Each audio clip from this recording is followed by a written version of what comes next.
So how do you deal with the toxic workplace? You stop making it toxic and you leave. You're the problem. What's up? My name's Albert Lopez. Welcome back to the channel. All right, so let me tell you my experience and what happened with me and the realization that I had with toxic workplaces. I started noticing, after my first adult job, even now that I'm saying it out loud, even like my kid job, I had like one kid job that I did for like 6 years. And then after that, I went into like my grown-up jobs or whatever, or maybe 2, whatever. Anyways, the point I'm trying to make is that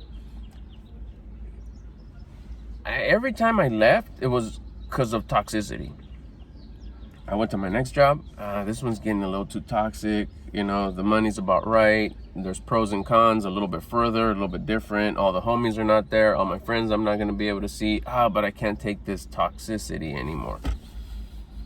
We didn't call it that back then. We called it, hating, too many people talking shit. Everybody's always angry, whatever, manipulative, messing with my schedules, all that good stuff.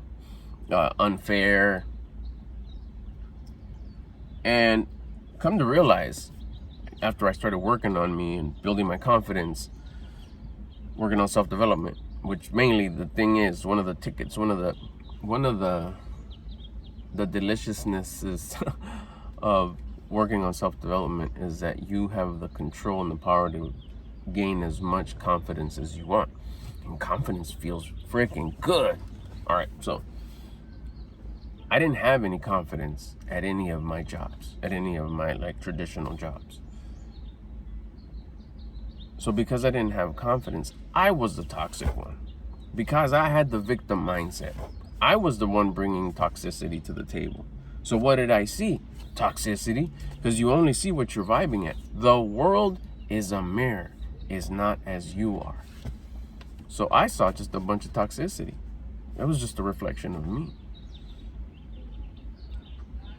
It started to kind of hit different once I started working on myself, and then I would reflect on my past, but why didn't this work in my past? And then I'd apply all the rules and laws that I know now and how this game of life works. I was like, oh, I was the issue, not them.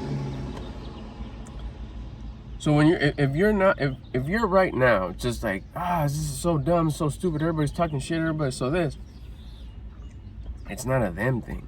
That's you blaming. When you point, there's 3 fingers pointing back at you. When you're looking at all this, it's something about you. Get specific. Okay, what do you mean toxic? What's that person? Oh, that person's just always being so rude and talking shit about the work I do. Okay, so that person is talking smack and being rude to you. What about that? Take a moment, do some push-ups, go for a quick walk, and then ask the source of creation, the universe, God, what is it about that I don't like about me? And I'll tell you, it won't take more than a few minutes. Maybe if it's your first time, maybe more than that. But if you keep on reflecting on that, it's gonna hit you. It's gonna give you one of those oh dang moments, and you're gonna get the chills, and you're gonna be like, I do that shit. But you would think, but I don't even interact with that person. I don't do nothing to that person. No. See, the universe uses other people, tools. We're all tools to the source of creation. It uses that person to try to teach you something. You may not even interact with that person at all, but something about that thing you don't like about them is a version of you that you don't like about you. Something that you do to someone else, to yourself, to a loved one, to another coworker, to strangers, the way you carry yourself in public, the way you carry yourself at home, the way you treat your things, the way you treat you. But you got to open yourself up. You got to make yourself vulnerable and say, no, I do want to change, because it's difficult to change. Nobody wants to be uncomfortable. We're all a bunch of pleasure chasers, especially if we're still in that victim mindset, low level, entitled. I shouldn't suffer anything, when the prize is in the suffering. If you learn that part, how to embrace and be thankful for the suffering. So back to staying on topic here. If the workplace is toxic, you got to look inside first before you go to step 2. There is a second part to this. Okay, what is it about this that I don't like about me? Then you switch that and you start elevating. You start becoming a more valuable person. You start vibrating at a higher frequency. You start having a better attitude. The moment you truly, authentically, not bullshit, but truly see those same people carrying themselves the same way, and it doesn't irritate you, and you see it more with compassion, like, man, they're probably going through some stuff. Not in a snarky, smart-ass way, like, oh, hey, you must have some stuff going. Like, no, okay, now you're just being sarcastic and you're chasing instant gratification by making yourself feel better by talking shit to them. The retaliation. Again, you guys are vibing at the same vibration, which is why you match. But if you're vibing out here and you see someone going through some stuff and you're just kind of internally, don't say a word, just like, okay, cool, and you're just like, dang. Oh, yeah, they're tough. Now you're being an inspiration. Now it's a possibility that you keep on carrying yourself at a high vibration. They may come and ask you, hey, how is it that you carry yourself like in such a chill way all the time?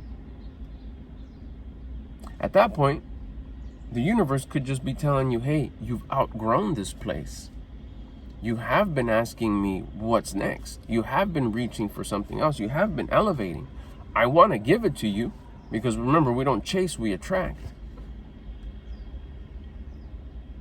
Maybe it's time that what you see so much and you do feel the compassion and you're like, fuck, it's a tough environment, but I see they're going through some stuff. I see, and I don't analyze the people, don't go try to find out what's going on at home. That's not your job, but you truly have a like, oh man, whew, this is tough, but okay, and you don't say this is tough for me, it's tough for them that they have to feel that way, but I'm grateful for this.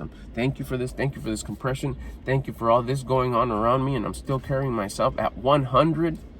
Great attitude. Grateful, thank you for the suffering, thank you for the suffering. It could just come up all of a sudden where an opportunity is going to come over here and it's going to be time to bounce. It could just happen when one thing leads to another, and you get cut.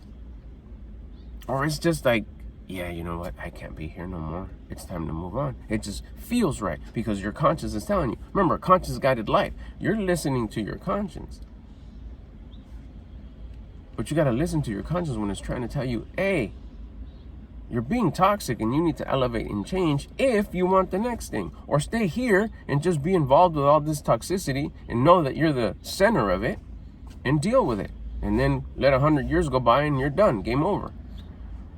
But if you play your cards right and you see that this is all just a way to elevate, because we're supposed to become the version of us that we respect and admire, and you see this like, I need to change, and you do change, that means you're starting to listen to your conscience. That means you're starting to follow these rules. That means you're starting to appreciate the suffering and seeing it as a powerful tool.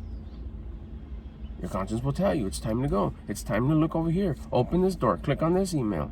Start that one thing you wanted to start. Start creating. Start doing this. Whatever it is. Your conscience will tell you if you're at a high vibration and you're not the toxic one. You stop being the toxic one. You start being the inspirational one.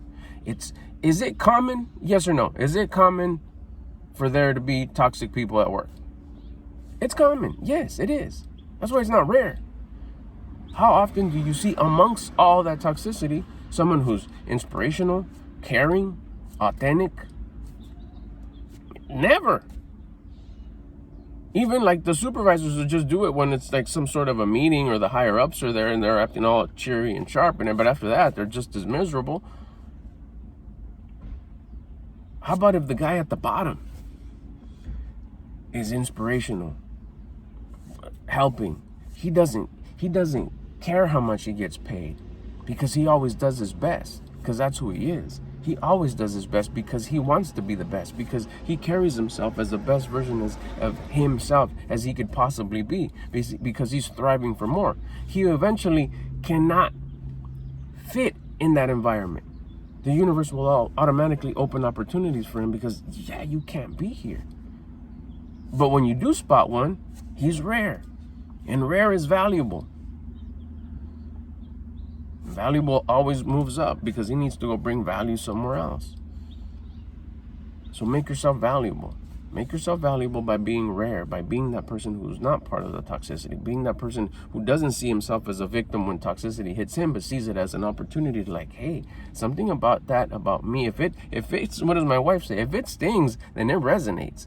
Oh shit, okay, there's something about me that I need to change. You'll change, you'll have compassion, and if you still see that it doesn't match, your conscience will tell you, hey, it's time to move on. You make the choice, or bink, you just got cut. It's time to move on. Do me a favor, go check if you're subscribed. If you're not subscribed, subscribe. If you are subscribed, cool. Got any questions? Leave them in the comments. Interested in joining the Mr. Mindset coaching group? Click the link in the description. Hit the like so the video stays in your like folder. So when this all unfolds and it works, you can come back and comment. And if you like videos like this, I post all the time.